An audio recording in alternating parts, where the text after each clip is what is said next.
सभी को नमस्ते। जय मसीह की भाई और बहनों, आइए हम लोग वचन में जाएंगे। आज हम देखेंगे उत्पत्ति का पुस्तक अध्याय 48। हम लोग 17 से आगे देखते जाएंगे। देखिए यहाँ पर लिखा गया है कि जब यूसुफ ने देखा कि मेरे पिता ने अपना दाहिना हाथ एप्रैम और सिर पर रखा है, तब यह बात उसको बुरी लगी। इसलिए उसने अपने पिता को हाथ इस विचार से पकड़ लिया कि एप्रैम के सिर पर से उठाकर मनश्शे के सिर पर रख दे।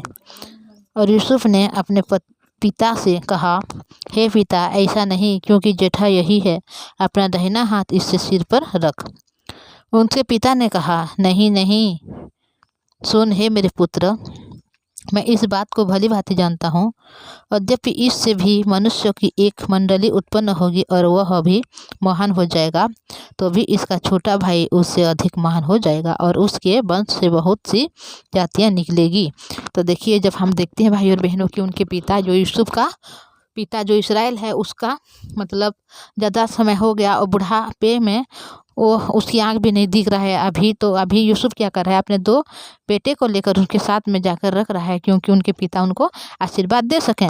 तभी क्या हो गया कि यूसुफ चाहता है कि जो बड़ा वाला बेटा है उनसे बड़ा आशीर्वाद मिले और छोटा वाला बेटा है जो उसका छोटा आशीर्वाद मिले। पर वहाँ पर उल्टा हो गया। यहाँ पर याकूब ने क्या कर रहे हैं कि बड़े बेटे को मतलब जो दाहिना हाथ है वह एप्रैम के सिर पर रख दिया है और जो बाएं हाथ है उसको मनश्शे के सिर पर रखा गया। तो अभी ये यूसुफ ने अपने पिता से बोला है कि हे पिता, ऐसे ना कर, बल्कि तेरा जो दाहिना हाथ है उसको एप्रैम के सिर पर मतलब मनश्शे के सिर पर रख बोल के।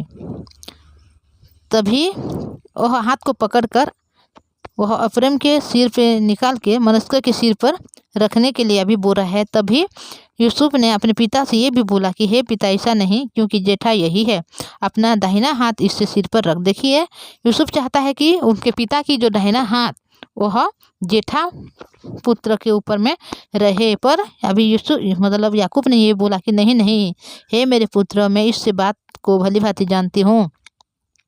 यद्यपि इनसे भी मनुष्य की एक मंडली उत्पन्न होगी और वह भी महान हो जाएगा, तो भी इसका छोटा भाई इनसे अधिक महान हो जाएगा। तो देखिए, यहाँ पर छोटा भाई को बहुत ज़्यादा आशीर्वाद दे दिया है और बड़ा भाई को बोल रहे हैं कि ये बड़ा जो है उसका भी मतलब वंश से महान मंडली उत्पन्न होगी, पर छोटा से वह महान नहीं होगा, बल्कि छोटा वाला जो है अधिक महान होगा बोल के अभी बोला है। और इसके वंश से बहुत सी जातियाँ निकलेगी बोल के अभी बोला है। फिर उसने उसी दिन यह कहकर उसको आशीर्वाद दिया, इस्राएल लोग तेरा नाम ले लेकर ऐसा आशीर्वाद दिया करेंगे, परमेश्वर तुझे एप्रैम और मनश्शे के समान बना दे। और इनसे मनश्शे से पहले एप्रैम के नाम लिया। तो देखिए, यहाँ पर हर एक काम उल्टा हो गया है। वह मनश्शे के नाम को पहले लेना चाहिए, पर वह एप्रैम के नाम को लिया है और वह आशीर्वाद दे रहे हैं कि ये जो इस्राएल लोग तेरा नाम को लेकर ऐसा आशीर्वाद दिया करेंगे और परमेश्वर तुझे एप्रैम और मनश्शे के समान बना देगा। और इसमें मनश्शे से पहले वह एप्रैम का नाम को ले रहे हैं। तब इस्राएल ने यूसुफ से कहा, देख, मैं तो मरने पर हूँ, परंतु यह परमेश्वर तुम लोगों के संग रहेगा और तुमको तुम्हारे पितरों के देश में फिर पहुँचा देगा। और मैं तुझको तेरे भाइयों से अधिक भूमि का एक भाग देता हूँ, जिससे मैंने एमोरियों के हाथ से अपनी तलवार और धनुष के बल से ले लिया है। तो देखिए, यहाँ पर जब वह अपनी बड़ा बेटा को उनसे कम आशीर्वाद दिया और छोटा बेटा को ज़्यादा आशीर्वाद दिया, तभी अभी ये बोल रहे हैं कि मैं तुझे अधिक प्रेम करता हूँ और जो मैंने एमोरियों के हाथ से अपनी तलवार के और धनुष के बल से जो भूमि को मैंने जीत लिया है, उस भूमि को मैं तुझे दे रहा हूँ।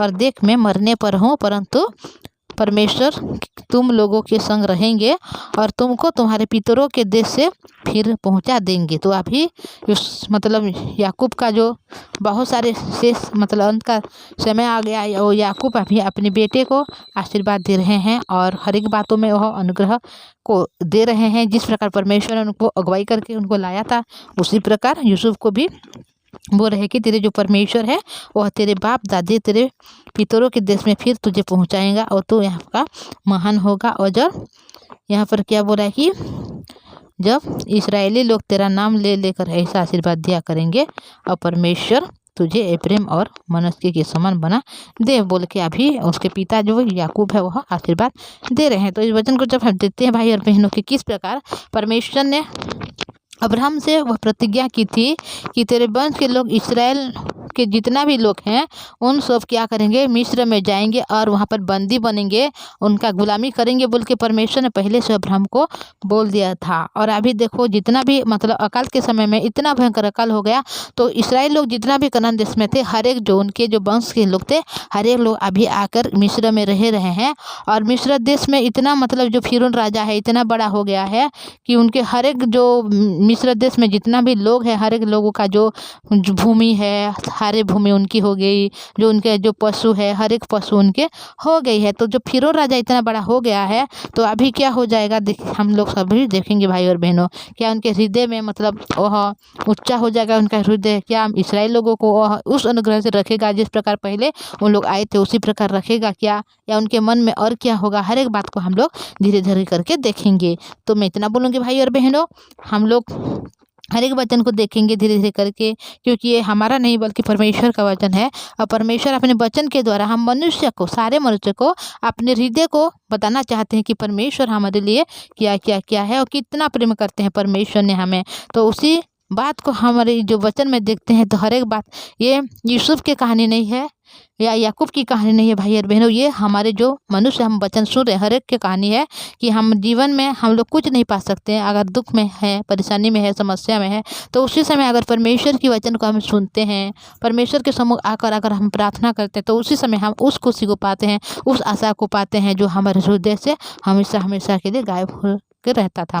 तो भाई और बहनों, हम केवल अपनी इच्छा को, अपनी चिंता को ना धरते हुए केवल परमेश्वर के इस जीवित वचन को हम रिसीव करें, उसको हम ग्रहण करें, ताकि हम हर एक परिस्थिति से हम जीत सकते हैं। क्योंकि परिस्थिति से मनुष्य कभी नहीं जीत सकता, बल्कि परमेश्वर की जो जीवित वचन है वह है जो परिस्थिति से, रोग से, बीमार से वह हमें जिता सकता है। क्योंकि जो परिस्थिति आता है वह शैतान के द्वारा आता है, रोग बीमार हर एक विषय केवल शैतान के द्वारा आता है, और शैतान को मनुष्य कभी भी जीत नहीं सकता। इसीलिए परमेश्वर की जो जीवित वचन है उस वचन से हम शैतान को हरा सकते हैं। तो हम परमेश्वर की जीवित वचन को अपने हृदय में रखते हुए केवल हम जो भी लिखा गया है उस वचन को केवल हम रिसीव करें, ग्रहण करें, ताकि हम हर एक बातों में अनुग्रह को पा सकते हैं। तो मैं आपको एक रिक्वेस्ट करना चाहूँगी, अगर इस चैनल में नई है तो इस चैनल को आप सब्सक्राइब कीजिएगा, लाइक और शेयर कीजिएगा। आइए हम प्रार्थना करेंगे। पवित्र परमेश्वर पिता जी, धन्यवाद आपकी दया करुणा के लिए प्रभु, आपने संभाला। हाँ पवित्र परमेश्वर पिता, जब कनान देश में पिता बहुत सारे अकाल हुआ था, भयंकर अकाल, किसी के पास कुछ खाने के लिए भी नहीं था, पर आपकी दया करुणा के द्वारा पिता हर एक जो कनान देश में इसराइल लोग अभी मिस्र में पहुंच गए, और कितना खूबसूरत वहाँ पर रह रहे हैं प्रभु जी। आपने पहले से याकूब के पुत्र यूसुफ को पहले से वहाँ पर लिया था, ताकि हर एक बात आप तैयार कर सकते हैं। हाँ पिता, हो सकता है मेरे जीवन में ऐसे दुविधा है पिता परमेश्वर कि हम कोई भी रास्ता नहीं पा रहे हैं। पवित्र परमेश्वर पिता जी, जिसको आप चुनते हैं पिता, हर एक मनुष्य को आपने पिता परमेश्वर संभालते हैं और हर एक कामों में उसको विजय करते हैं प्रभु जी। हम इस प्रकार मनुष्य हैं पिता कि हमारे हृदय में कोई भी अच्छी वस्तु बात नहीं करती प्रभु, हम बुरे ही मनुष्य हैं पिता। हमारे हर एक बातों में, हर एक चिंता में केवल बुरा ही निकलता है, पर आप हमें प्रेम करते हैं, दया करते हैं प्रभु, क्योंकि आपने हमें हमेशा पिता स्वर्ग राज्य की वारिस बनाना चाहते हैं, और आपने हमारे लिए अपने आप को कुर्बान किया। आपने हमारे लिए पिता परमेश्वर क्रूस पर जब पिता परमेश्वर बलिदान हुआ, उसी के कारण आपने हमें धर्मी ठहराया और हम स्वर्ग राज्य की वारिस होने पाए पिता परमेश्वर। प्रभु जी, आपने हर एक बात के लिए हमें आशीर्वाद दिया है, अनुग्रह किया, पर उस अनुग्रह को हम नहीं पा सकते हैं, उस आशीष को हम नहीं ले सकते प्रभु जी, क्योंकि हमारे मन मोटा हो गया है। हम केवल अपनी मन, अपनी चिंता के अनुसार चलने वाले मनुष्य हैं प्रभु जी। पर अपनी चिंता को किस प्रकार हम छोड़ सकते हैं, किस प्रकार पिता परमेश्वर वचन को हम रिसीव कर सकते हैं, आप ही हमें बनाइए, हमारे हृदय मन को आप तैयार कीजिए। जो भाई बहन वचन को सुन रहे प्रभु, उनको आशीष कीजिए, दया दीजिए पिता परमेश्वर, ताकि केवल आपके जीवित वचन को अपने जीवन में ग्रहण कर उन लोग आगे बढ़ सकें। उनके सारे परिवार को आपके हाथों में देती हूँ। आगे कोई रोगी है, दुखी है, पीड़ित है प्रभु, उन सबों को आप चंगाई दीजिए। आपने हमारी प्रार्थना सुना है प्रभु जी, धन्यवाद। ये प्रार्थना प्रभु यीशु मसीह के नाम से मांगते हैं, आमीन। Thank you.